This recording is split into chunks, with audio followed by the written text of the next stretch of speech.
नहमदुहु व नुसल्ली व नुसल्लिमु अला रसूलिल करीम। अस्सलामु अलैकुम व रहमतुल्लाहि व बरकातुहू।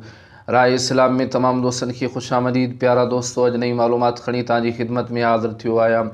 यकीनन अव्हांखे पसंद ईंदी। सो ही आहे त कलमो शरीफ़ पढ़ण वारे खे अल्लाह पाक 12 मक़ामात नसीब फ़रमाए थो, 12 इनामनि सां नवाज़ींदो।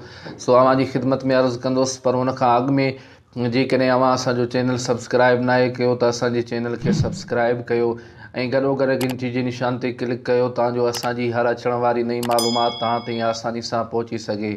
जी हाँ प्यारा दोस्तों, नबी करीम सल्लल्लाहु ताला अलैहि वसल्लम फरमायो त जेको शख़्स ख़ुलूस दिल सां बावुज़ू ला इलाहा इल्लल्लाहु मुहम्मदुर रसूलुल्लाह पढ़ंदो, अल्लाह पाक उनखे 12 इनामनि सां नवाज़ींदो।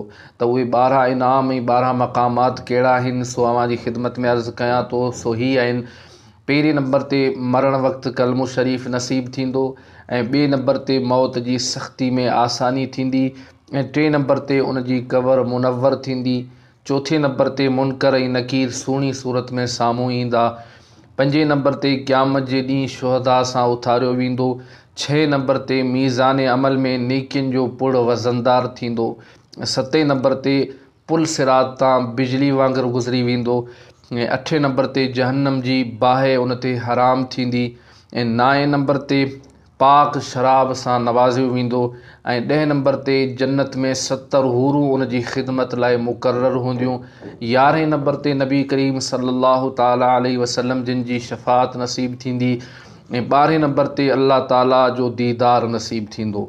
त प्यारा दोस्तों, ही 12 इनामात ऐं 12 ख़ुशख़बरियूं उन जे लाइ आहिनि जेको ख़ुलूस दिल सां बावुज़ू ला इलाहा इल्लल्लाहु मुहम्मदुर रसूलुल्लाह पढ़ंदो आहे। अल्लाह पाक असां तव्हां सभिनी खे अमल जी तौफ़ीक़ अता फ़रमाए। ही हुई अॼु जी मालूमात। वरी नई मालूमात में अव्हांजी खिदमत में हाज़िर थींदुसि। तेसीं ताईं इजाज़त ॾींदा। अल्लाह हाफ़िज़।